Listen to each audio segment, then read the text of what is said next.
Welcome to Rani's kitchen. ఈరోజు మీకోసం ఒక చక్కని ఫ్రై అండి.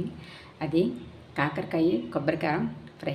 కాకరకాయ ఫ్రై అందరూ తినే ఉంటారు, చాలా రకరకాలుగా చేయొచ్చు. అది కూరలా చేసుకోవచ్చు, ఫ్రై చేసుకోవచ్చు, ఉల్లికారం పెట్టుకోవచ్చు, బెల్లం పెట్టి వండుకోవచ్చు. ఎలా చేసుకున్నా కానీ కాకరకాయ కూర సూపర్ టేస్ట్గా ఉంటుందండి. ఈరోజు నేను కాకరకాయ కొబ్బరికారంతో ఫ్రై చేశానండి.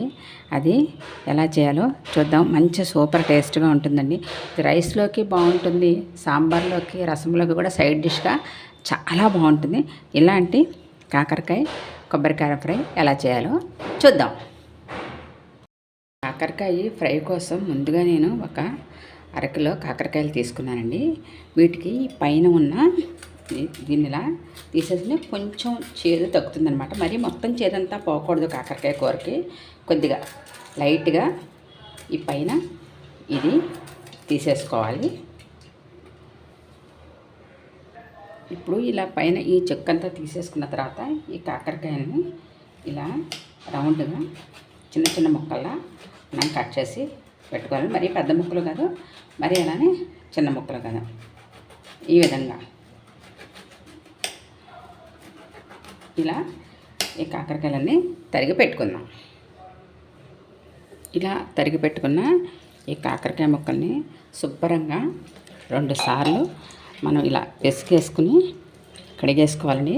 అలా చేసినట్టయితే ఇందులో ఉండే కసరంతా మనకి దిగిపోతుంది. శుభ్రంగా దీన్ని ఒక 2 సార్లు మనం ఇలా కడిగేసుకుందాం. ఇప్పుడు చిన్న నిమ్మకాయ అంత సైజుతో చింతపండు తీసుకునండి. దాన్ని పల్చగా ఇలాగా గుజ్జు తీసుకోవాలి. పల్చగా అంటే ఈ చింతపండు రసంలో మనం ఈ కాకరకాయ ముక్కలు ఉడకనివ్వాలన్నమాట. ఈ ఫ్రైకి అలా అయితేనే బాగుంటుందండి. మంచి కొంచెం పులుపు తగులుతూ చక్కగా మనం కొబ్బరికారంతో చేస్తున్న ఫ్రై కాబట్టి మంచి టేస్ట్గా ఉంటుంది.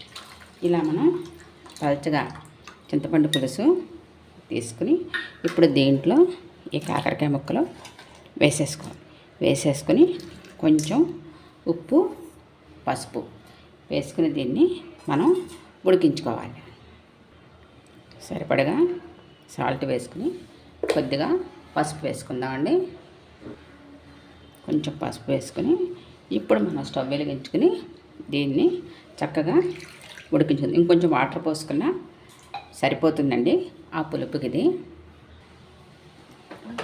స్టవ్ వెలిగించుకుని దీన్ని మరీ మెత్తగా కాదండి, ఒక 75% ఉడికేట్లాగా, అంటే మనం మొక్కలా ముట్టుకుంటే కొంచెం మెత్తబడితే చాలన్నమాట. ఆ విధంగా ఉడికించుకుందాం. ఈ కాకరకాయ ముక్కలు ఉడికేలోపుగా మనం పోపు వేయించుకుందామండి. దీన్ని పక్క స్టవ్ మీద షిఫ్ట్ చేసుకుందాము. ఇప్పుడు మనం ఈ వేపుడుగా కావాల్సిన కారం రెడీ చేసుకుందాం. ఇప్పుడు కొద్దిగా ఆయిల్ వేసుకుందామండి, ఎక్కువ అక్కర్లేదు, పోపుకే కదా. కొంచెం ఒక 2-3 స్పూన్లు ఆయిల్ వేసుకున్నాము. మరి ఎక్కువ ఆయిల్ అయిపోతే కనుక పోపు ముద్దగా అయిపోతుందండి. అందులో ఎక్కువ ఆయిల్ అవసరం లేదు. ఇప్పుడు దీంట్లో ముందుగా కాసిన మెంతులు, కొంచెం పల్లీలు ఫస్ట్ వేగిన తర్వాత మిగిలిన పోపు వేద్దాం. మెంతులు దోరగా వేగాలండి. దోరగా వేగకపోతే కనుక చేదు వస్తుందన్నమాట.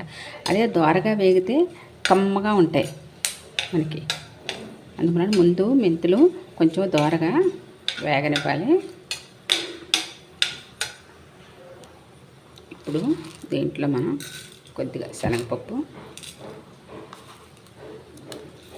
1 స్పూన్ మినపప్పు, 1 స్పూన్ ఆవాలు, కొద్దిగా జీలకర్ర, వీటిని కొంచెం వేగనిద్దాం. మనం కాకరకాయ ముక్కలు వేగే లోపుగా చక్కగా మనం ఈ కారం రెడీ చేసేసుకున్నాం అనుకోండి, ఆ ముక్కలు ఉడికిన తర్వాత వెంటనే మనం ఫ్రై చేసేసుకోవచ్చు. టైము కలిసి వస్తుంది అన్నమాట. దీంట్లోనే ఒక 4 వెల్లుల్లి రెబ్బలు,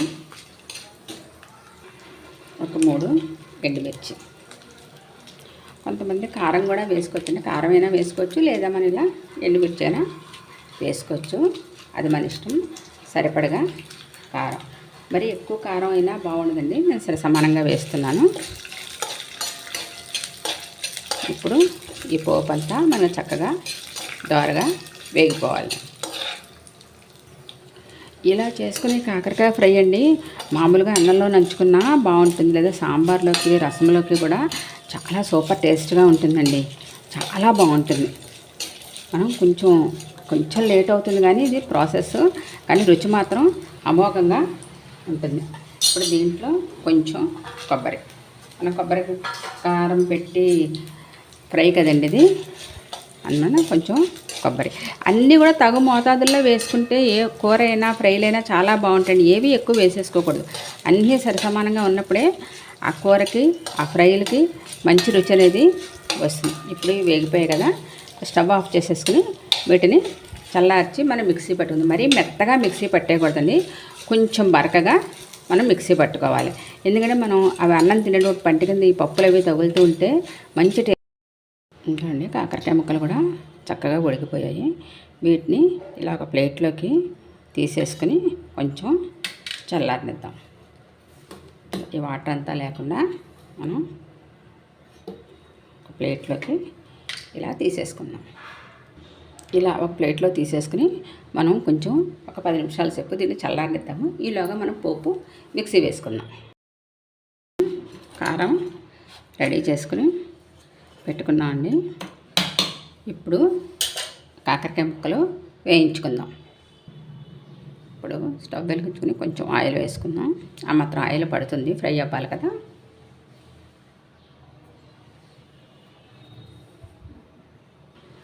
ఇప్పుడు ఒక రెమ్మ కరివేపాకండి,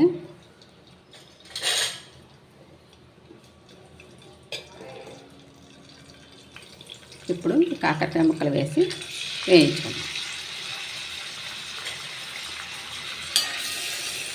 సన్నపు సెగ మీద చక్కగా దోరగా వేయించుకుందామండి. మూత పెడితే నీరు వచ్చేస్తుంది, మూత పెట్టకూడదు. మూత పెట్టకుండానే మనం వీటిని వేయించుకోవాలి. ఇప్పుడు ఈ కాకరకాయ ముక్కలు చక్కగా వేగిపోయండి. ఇప్పుడు మనం ఈ కొబ్బరి కారం దీంట్లో వేసుకుందాం. మనకి ఎంత కావాలంటే అంత వేసుకోవచ్చు. మిగిలింది ఉంటే మనం ఉంచుకుంటే వేరే కూరల్లో కూడా ఉపయోగపడుతుందండి. ఒకసారి వేసి చూద్దాము. కారం సరిపోయింది. దీనికి చక్కని కాకరకాయ కొబ్బరి కారం ఫ్రై అండి, సూపర్ టేస్ట్గా ఉంటుంది. మీరందరూ కూడా తప్పకుండా ట్రై చేయండి. నా ఈ ఛానల్ని ఫస్ట్ టైం చూసేవాళ్ళు తప్పకుండా సబ్స్క్రైబ్ చేసుకోండి, లైక్ చేయండి, షేర్ చేయండి, కామెంట్ చేయండి. ప్లీజ్ తప్పకుండా అందరూ సబ్స్క్రైబ్ చేసుకోండి. మీరందరూ ఎంకరేజ్ చేస్తారని ఆశిస్తున్నాను. తప్పకుండా నా ఛానల్ని చూడండి, నన్ను ఎంకరేజ్ చేయండి. ప్లీజ్ సబ్స్క్రైబ్ చేసుకోండి. చూడండి, చక్కని కాకరకాయ కొబ్బరి కారం ఫ్రై రెడీ అయిపోయింది. అన్నంలోకి బాగుంటుంది, మనకి సాంబార్లోకి రసంలోకి కూడా సైడ్ డిష్గా చాలా సూపర్గా ఉంటుందండి. ఇప్పుడు దీన్ని డిష్లోకి తీసుకుందాం అండి. కాకరకాయ కొబ్బరి కారం ఫ్రై రెడీ అయిపోయింది. మంచి టేస్ట్గా ఉంటుంది. మీరందరూ కూడా తప్పకుండా ట్రై చేయండి. నా ఈ ఛానల్ లైక్ చేయండి, షేర్ చేయండి, సబ్స్క్రైబ్ చేయండి.